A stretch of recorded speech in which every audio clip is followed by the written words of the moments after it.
திருவண்ணாமலை வந்தவாசி அருகே கோயிலில் 8 சவரன் தங்க நகைகளை அர்ச்சகரே திருடிய சம்பவம் பக்தர்கள் மத்தியில் அதிர்ச்சியை ஏற்படுத்தியுள்ளது. வேலியே பயிரை மேய்ந்த கதையாக திருட்டில் ஈடுபட்டவர் சிக்கியது எப்படி? திருவண்ணாமலை மாவட்டம் தையார் கிராமத்தில் சீனிவாச பெருமாள் கோயில் அமைந்திருக்கிறது. மிகவும் பழமையான இந்த கோயிலில் விசேஷ நாட்களில் பக்தர்கள் கூட்டம் அலைமோதும்.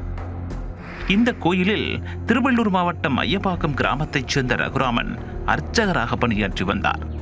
அண்மையில் கோயிலில் பூஜையை முடித்துக்கொண்டு கோயில் நிர்வாகியிடம் சம்பளப்பாக்கியை வாங்கிய அர்ச்சகர் தன்னுடைய சொந்த ஊருக்கு சென்று வருவதாகவும் அவரிடம் கூறியிருக்கிறார். ஊருக்கு சென்றவர் நாட்கள் பல கடந்த போதும் மீண்டும் கோயிலுக்கு திரும்பாமலே இருந்திருக்கிறார். இந்த நிலையில்தான் கோயில் தர்மகர்த்தா அர்ச்சகர் ரகுராமனை செல்போன் மூலம் தொடர்பு கொண்டிருக்கிறார். ஹலோ ரகுராமன், எங்க இருக்கீங்க? ஏன் கோயிலுக்கு இன்னும் வரல என்று கேட்டதற்கு அவர் சரியான பதில் கூறாமல் இருந்திருக்கிறார். இதனால் அர்ச்சகர் ஏன் இப்படி நடந்து கொள்கிறார் என்கிற சந்தேகம் எழுந்திருக்கிறது. உடனே தர்மகர்த்தா கோயிலை திறந்து பார்த்தபோது சாமியின் கழுத்தில் இருந்த தங்கத்தாலி உட்பட 8 சவரன் தங்கநகைகள் காணாமல் போயிருப்பது கண்டு அதிர்ச்சி அடைந்திருக்கிறார். இதுகுறித்து தெள்ளார் காவல் நிலையத்தில் கோயில் நிர்வாகம் சார்பில் உடனே புகாரும் அளிக்கப்பட்டிருக்கிறது. அந்த புகாரின் பேரில் போலீசார் வழக்கு பதிவு செய்து அர்ச்சகர் ரகுராமனிடம் விசாரணை நடத்தவும் முடிவு செய்தனர். போலீசார் தன்னை தேடுவதை அறிந்து கொண்ட அர்ச்சகர் ரகுராமன் உடனே தலைமறைவாகிவிட்டார். இதையடுத்து அவரின் செல்போன் சிக்னல் மூலமாக போலீசார் தேடிய போது புதுக்கோட்டை மாவட்டம் விராலிமலையில் உள்ள ஒரு விடுதியில் அவர் தங்கியிருப்பது தெரிய வந்தது. உடனே அங்கு விரைந்து சென்ற போலீசார் ரகுராமனை பிடித்து தீவிர விசாரணை நடத்தினர்.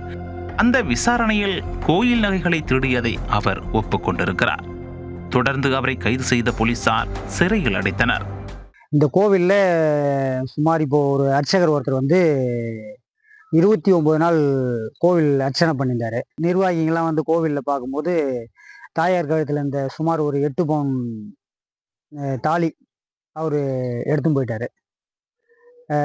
இதை நிர்வாகிகள்லாம் பார்த்துட்டு ஸ்டேஷனில் கம்ப்ளைண்ட் கொடுத்து இது பண்ணியிருக்காங்க. அவர் மீது நடவடிக்கை எடுத்து நேற்றுக்கு அரெஸ்ட் பண்ணி உள்ள தள்ளியிருக்காங்க. அந்த பொருள்லாம் இன்னும் மீட்கல, ஆனால் அவர் தான் எடுத்தேன் அப்படின்னு சொல்லிட்டு ஸ்டேஷனில் வாக்குமூலம் கொடுத்துருக்காரு. ஆரணி அருகே சீனிவாச பெருமாள் கோயிலில் அர்ச்சகராக பணியாற்றியவர் சாமிக்கு அணிவித்திருந்த தங்கத்தாலி உள்ளிட்ட 8 சவரன் தங்க நகைகளை திருடிவிட்டு தலைமறைவான சம்பவம் பக்தர்கள் மத்தியில் பேரதிர்ச்சியை ஏற்படுத்தி இருக்கிறது.